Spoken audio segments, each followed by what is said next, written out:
अयोध्या में उस सुबह पहली बार वर्षों बाद सूरज कुछ अलग चमक रहा था। राजमहल के आंगन में चारों ओर शंखों की आवाजें गूंज रही थीं। लोग एक दूसरे को बधाइयां दे रहे थे। महाराज दशरथ को पुत्र रत्न प्राप्त हुए थे। वर्षों की प्रतीक्षा के बाद आखिर उनका वंश सुरक्षित हो गया था। महल के भीतर हर दिशा में प्रसन्नता का वातावरण था, लेकिन राजा दशरथ अब भी शांत थे। वे मंदिर की सीढ़ियों पर बैठे थे, सिर झुकाए, आंखें बंद। उनके चेहरे पर आंसुओं की लकीरें थीं, पर होठों पर मुस्कान। प्रभु, आपने मेरी सुन ली, वे धीमे स्वर में बोले। अब मैं निश्चिंत हूं, मेरा वंश अब अधूरा नहीं रहेगा।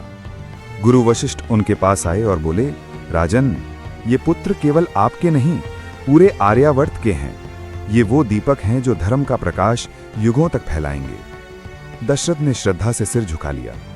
उसी समय भीतर से कौशल्या के कक्ष से शिशु की पहली आवाज सुनाई दी। दशरथ तेजी से उठे और भीतर गए। कौशल्या पलंग पर बैठी थी। उनकी गोद में नन्हा बालक था।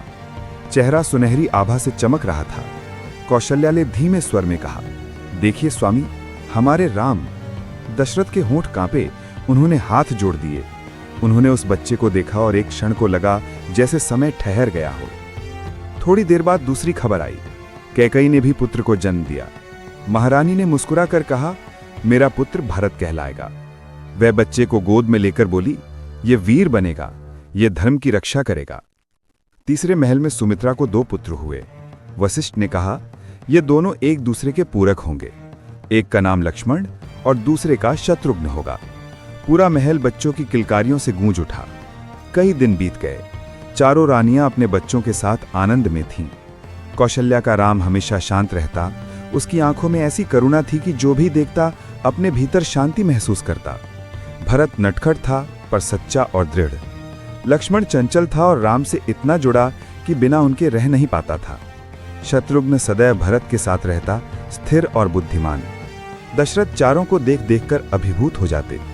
जब वह सबको साथ खेलते देखते तो उनके चेहरे पर वही संतोष होता जो किसी तपस्वी को अपने साधना के फल से होता है। समय बीता, नामकरण का दिन आया। राजमहल के प्रांगण में बड़ा उत्सव हुआ।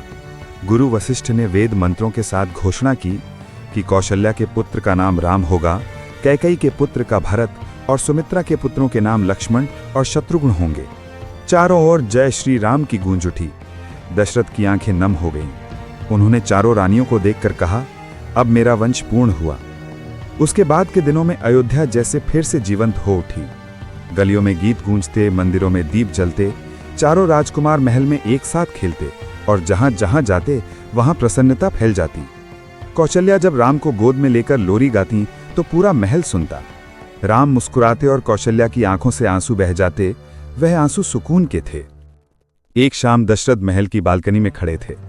नीचे चारों बच्चे खेल रहे थे। उन्होंने लंबे समय बाद गहरी सांस ली। अब डर नहीं रहा, उन्होंने मन ही मन कहा।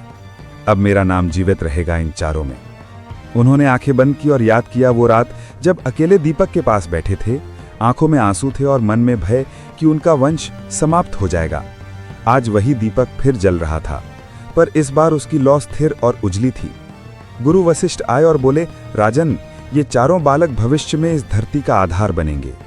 राम मर्यादा सिखाएंगे, भरत नीति का मार्ग दिखाएंगे, लक्ष्मण सेवा का प्रतीक बनेंगे और शत्रुघ्न शक्ति का आधार। आपका वंश अब केवल जीवित नहीं रहेगा, अमर होगा। दशरथ ने मुस्कुराकर कहा, गुरुदेव, जब तक ये बच्चे हंसते रहेंगे अयोध्या अमर रहेगी। रात आई। पूरा राजमहल दीपों से रोशन था।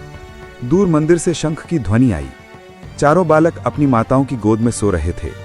दशरथ वही दीपक लेकर बैठे जिसे वे अपने अकेलेपन में जलाते थे। आज वही दीपक अब उनके सुख का प्रतीक था। उन्होंने धीरे से कहा, जिस अंधेरे से डरता था वही आज प्रकाश बन गया। उन्होंने आकाश की ओर देखा और लगा जैसे देवता मुस्कुरा रहे हों। बाहर से राम की धीमी हंसी आ रही थी। दशरथ ने आंखें बंद की और पहली बार जीवन में शांति महसूस की। उस रात अयोध्या की दीवारों पर जो सन्नाटा था वह सन्नाटा नहीं रहा, वह संगीत बन गया। वह संगीत जो आने वाले युगों तक गूंजने वाला था जब भी कोई राम नाम लेगा।